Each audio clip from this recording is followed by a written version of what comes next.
अरे पब्लिक की खबर में मैं आपको कुछ दिखाने वाली थी, लेकिन मैं मोबाइल में बिजी हो गई। अक्सर यही होता है ना कि जब भी हम मोबाइल चलाते हैं तो हमारे जो जरूरी काम होते हैं उसे हम भूल जाते हैं। और क्या आपके साथ भी यही होता है? अगर आपके साथ यही होता है तो आज पब्लिक की खबर में हम इसी पर बात करते हैं। जी हाँ, सोशल मीडिया और इंटरनेट का इस्तेमाल पागलपन की हद तक पहुंच गया है। रील बनाने की सनक ऐसी है कि लोग अजीब हरकत करने से बाज नहीं आते हैं। सस्ती शोहरत, भद्दे कमेंट, ट्रोलिंग और लाइक शेयर कमेंट का ये माया जाल क्या हमें मानसिक रूप से बीमार कर रहा है? रील के रोग पर आज पूरी पड़ताल करेंगे, लेकिन उससे पहले देखिए हमारी एक खास रिपोर्ट।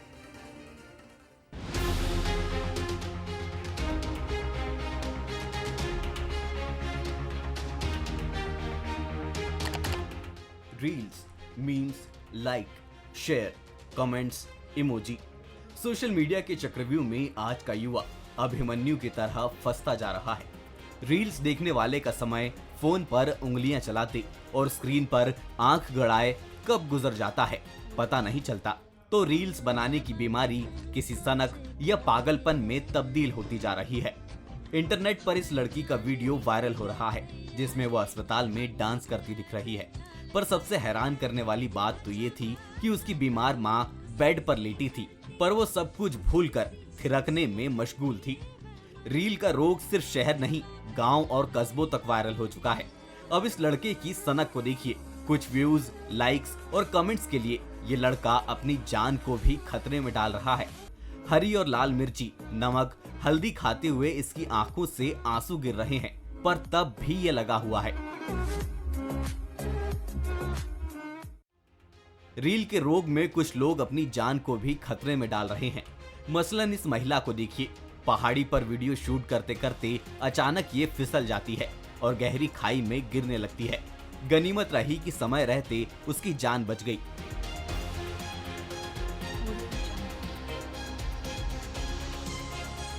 रील्स बनाने के लिए लोग अजीब अजीब चीजें भी करने लगे हैं। कोई सड़क पर लेटकर खुद की ही अर्थी का वीडियो बना रहा है, तो पुणे के वायरल वीडियो में लड़की कई फीट ऊंचे मंदिर से खतरनाक स्टंट करती है, तो किसी वीडियो में कोई पेट्रोल से खेलते नजर आता है।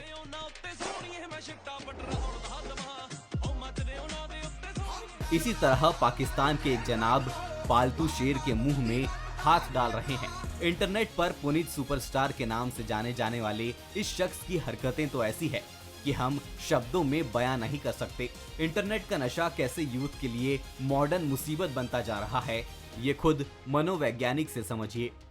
देखिए, रील्स बनाना एक प्रकार की मनोविकार जैसा तब्दील होता जा रहा है। ये एक प्रकार का एपिडेमिक्स आ गया है लोगों के अंदर रील्स बनाने का, जहां पर लोग रातों रात वायरल होने के लिए, अटेंशन पाने के लिए, लाइक्स के लिए, कमेंट्स के लिए ऐसा व्यवहार कर रहे हैं। और कई बार ऐसे व्यवहार भी कर रहे हैं जो कि कहीं ना कहीं सामाजिक रूप से काफी गलत है। तो जरूरत है कि हम जो टेक्नोलॉजी से रिलेटेड है वो बिहेवियर अच्छे से सीखें, ताकि टेक्नोलॉजी हमारा सहयोगी बन सके, ना कि दुश्मन। इन वीडियोस को सोशल मीडिया पर खूब देखा और पसंद किया जाता है। ट्रोलिंग होती है, भद्दे कमेंट मिलते हैं, पर इसी सस्ती शोहरत के पीछे कंटेंट बनाने वाले यूजर पागलपन की हदें पार कर रहे हैं, जो देश की बड़ी आबादी के लिए अलार्मिंग है। Bureau report, Bansal news.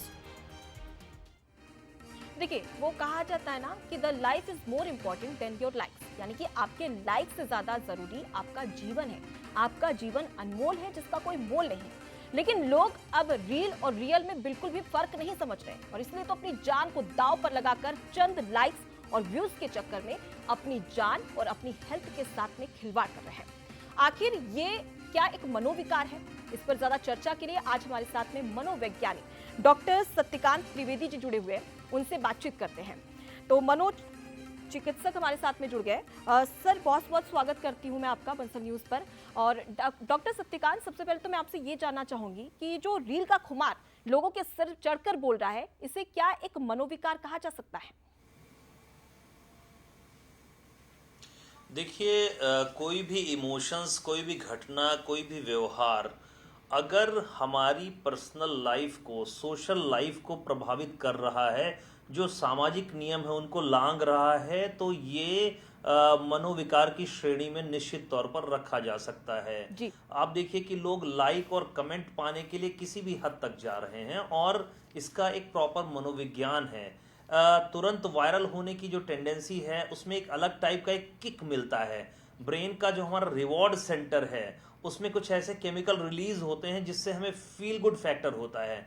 उसी किक को प्राप्त करने के लिए लोग बहुत हैरत अंगेज तरीके से रील्स बनाते हैं, या कई बार जो नैतिक नियम होते हैं वे भी काफी टूटते हुए से दिखाई देते हैं, क्योंकि उनमें इंस्टेंट ग्रेटिफिकेशन की मुझे अभी का अभी अच्छा लगना है, उसके लिए चाहे मुझे शेर के मुंह में हाथ डालना पड़े या 10,000 फीट ऊंची पहाड़ी के टिप पर जाए भले मैं गिर जाऊं, लेकिन मेरा जो वायरल होने का जो मेरा नशा है, वायरल होने की जो मेरी ग्रीड है, वो किसी भी तरीके से पूरी होनी चाहिए। तो निश्चित तौर पर अगर इसकी सीमा ये है तो ये एक मनोविकार है।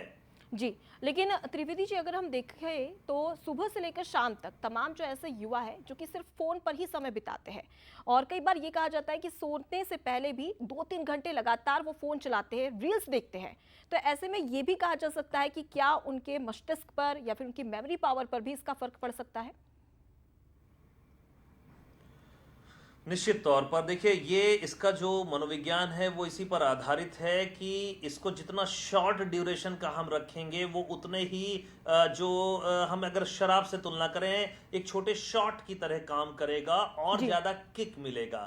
और इसका लगातार यूज करना किसी भी इंसान का फोकस, कंसंट्रेशन, अटेंशन और मेमोरी सब पर बहुत बुरा प्रभाव डालता है। इसकी वजह से व्यवहार में बहुत सारे परिवर्तन देखने को मिल रहे हैं। बहुत सारे होनहार युवा कई बार रील्स के चलते अपने लक्ष्यों को भी पूरा नहीं कर पाते, क्योंकि उनका रिकॉलिंग उनके पेपर के समय काफी पुअर सा हो जाता है। अभी कुछ दिन पहले ही एक एमपीपीएससी की तैयारी कर रहा स्टूडेंट मेरे पास आया था, जिसे रील्स देखने की काफी समस्या थी। वो हर बार ये कहता था, सर कि मुझसे आता सब कुछ है लेकिन मैं उसे परफॉर्म नहीं कर पाता हूं। उसमें देखा गया कि मोबाइल की लत की वजह से उसका जो फोकस है वो काफी ज्यादा पुअर हो जाता था। उसके अंदर एक आदि नींद नहीं होने की वजह से एक अलग सी चिड़चिड़ाहट रहती थी, और जितना वो बेहतर कर सकता था वो नहीं कर पाता था।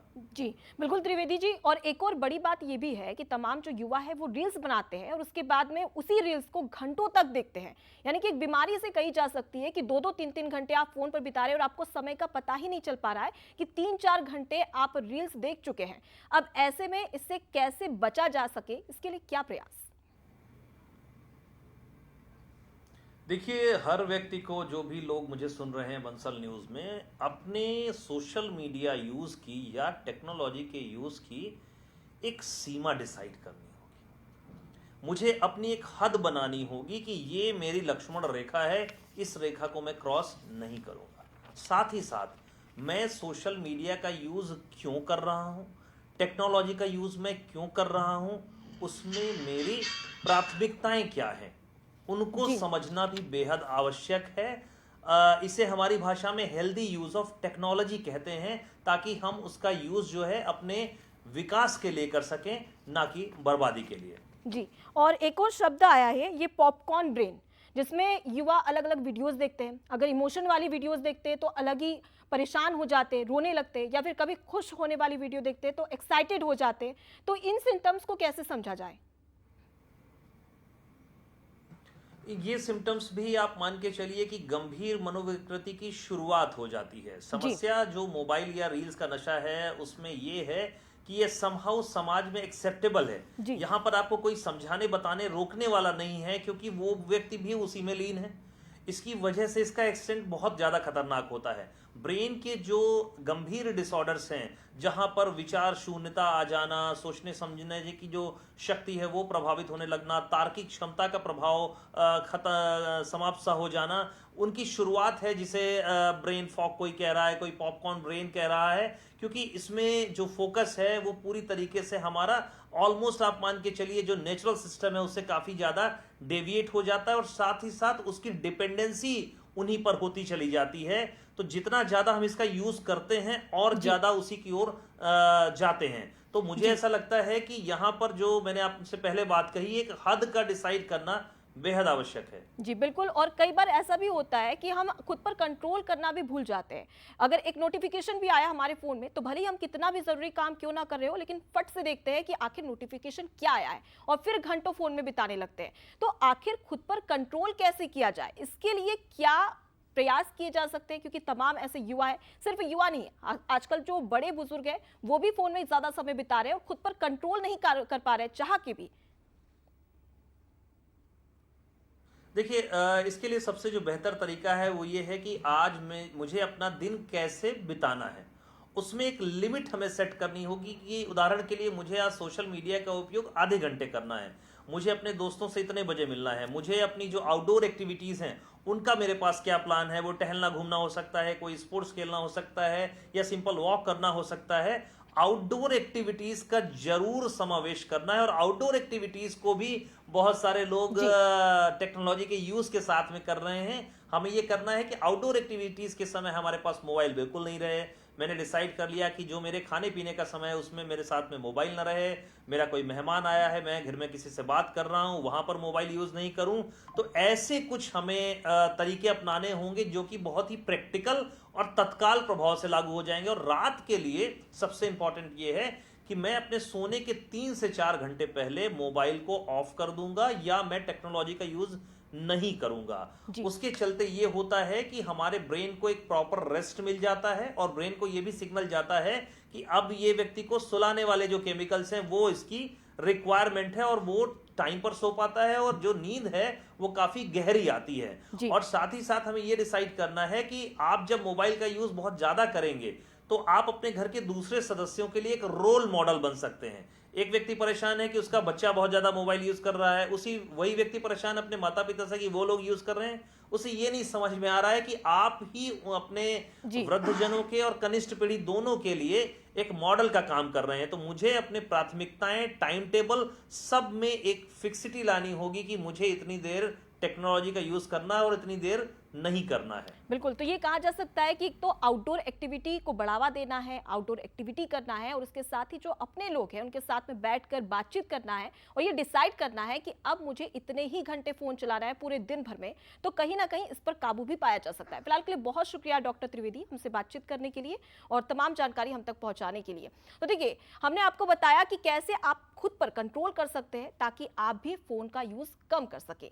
लेकिन सोशल मीडिया की लत कैसे छोड़े, इसको लेकर भी हम आपको कुछ बताते हैं, ग्राफिक्स के जरिए समझाने का प्रयास करते हैं। तो देखिए, सोशल मीडिया की जो लत आपको लग गई है उसे कैसे छोड़े, इसके लिए कई सारे प्रयास आप कर सकते हैं, जहां पर टाइम आउट मेथड को यूज कर सकते हैं। उसके साथ ही अपनों के बीच फोन को दूर रखें, उनसे बातचीत करें, तो इससे आप फोन पर ज्यादा समय नहीं बिता पाएंगे।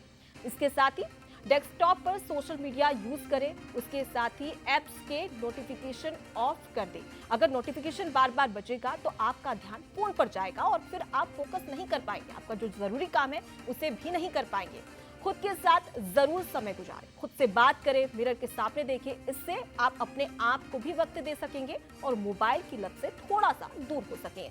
और सबसे महत्वपूर्ण माना जाता है योग या फिर फिजिकल एक्टिविटी। अगर आप योग करते हैं, मेडिटेशन करते हैं, तो ये काफी ज्यादा कारगर होगा।